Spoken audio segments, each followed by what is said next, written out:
Hey everyone! So today is going to be a product review of certain Dri Anti-Perspirant.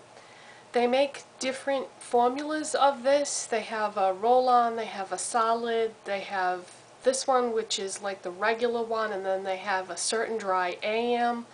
So they have all different formulas. So the one that I bought is just the regular one, and it's the roll-on. So, the premise behind Certain Dri is you're supposed to apply it at night before you go to bed, and it shrinks the pores under your arms so that you can't perspire. Now that sounds like it could be dangerous, but it's really not, because you have thousands of square feet of pores all over your body, so if you just close off that one little tiny area, your body will compensate, and whatever needs to come out of your pores will come out all the other thousands of square feet. So it's perfectly safe, and this can last up to 72 hours. It says on here 72-hour protection. I don't do it that way. I just, I put it on every night. It works very well, it does what it's supposed to, and I don't feel like it was expensive. I feel like price-wise it was, moderately priced, pretty comparable to other antiperspirants and deodorants, and it's available pretty much everywhere, drugstores, discount stores, so the availability is good.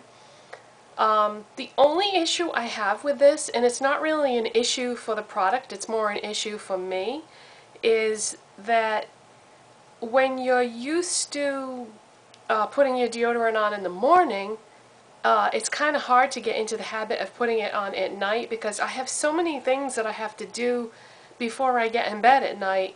I got to take off my makeup, wash my face, put moisturizer on my body, and brush my teeth, and it's just like, one more thing that you have to do. And at the end of the day, most people are pretty tired and they don't want to get involved in doing like a ton of things right before they go to bed.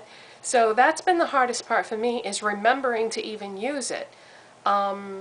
So I think once I get into the habit of it, it'll be okay. So let's see, what else can I tell you about this?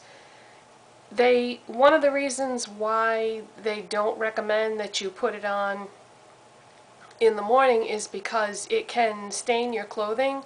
So if you have like a really expensive negligee or something that you wear to bed at night, you may not want to use this, or you may not want to wear the negligee, because it could stain your clothing. And also, you're not supposed to use this right after you get out of the shower or after you shave under your arms.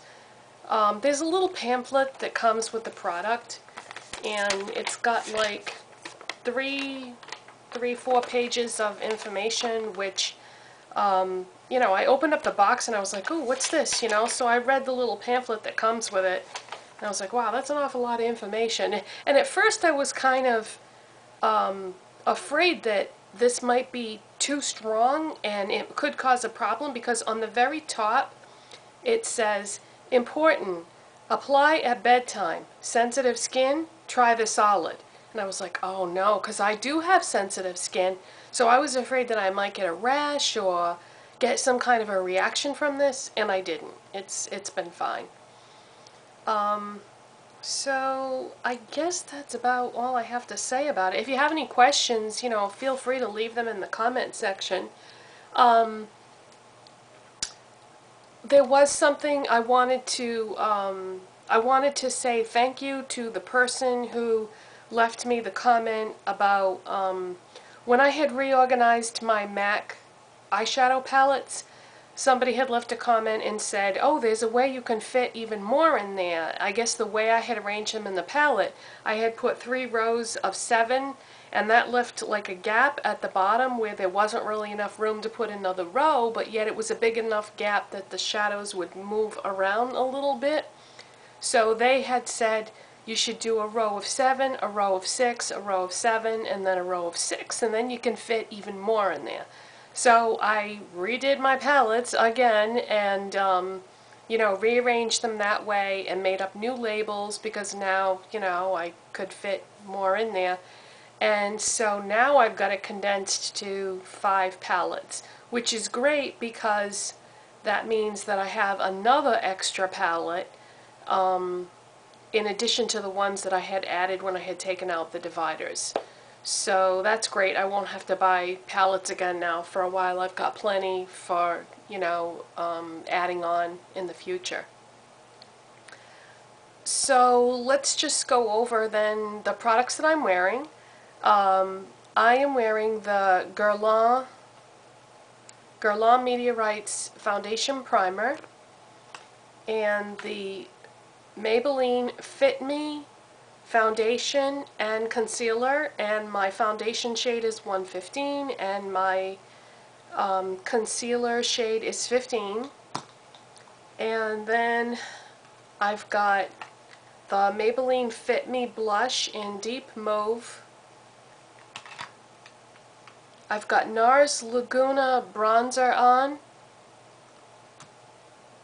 I've got MAC Lucky Jade Shade Stick as an eyeshadow base, MAC Bitter eyeshadow, MAC Black Track Fluid Line on the waterline and the tight line, L'Oreal Telescopic Explosion Mascara,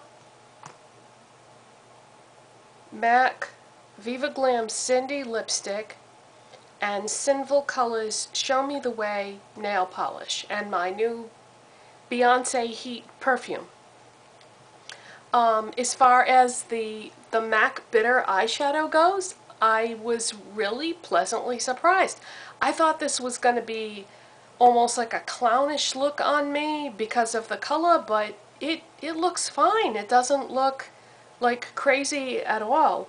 I don't know if I wanted it to be crazy.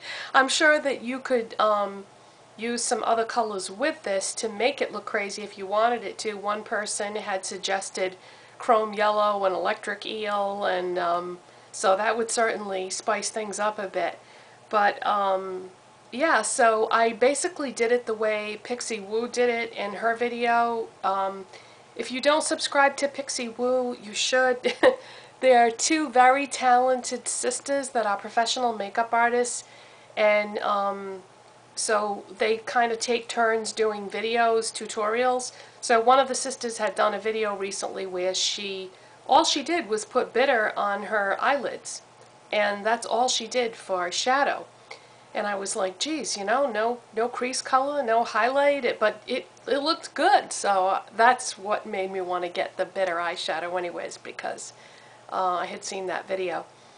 So the only thing I did different as far as the way she did it, all she did was bitter on the eyelid and then black mascara. So I just added the eyeliner on the waterline and the tight line, and I thought that made it look a little more finished and complete. Let's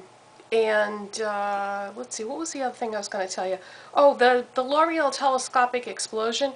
I hadn't used this mascara in such a long time, and this is the one that has like the barbell wand on it, and this is such a good mascara, and I think the reason why I stopped using it is because it takes such a long time to apply this because of the applicator, that I'm not like the most patient person in the world, so usually I just want to, you know, get it done, but I kind of think that this is worth the time because this is a very good mascara, and it's really good for getting like every single one of those lashes because you can really get in there with that little barbell thing.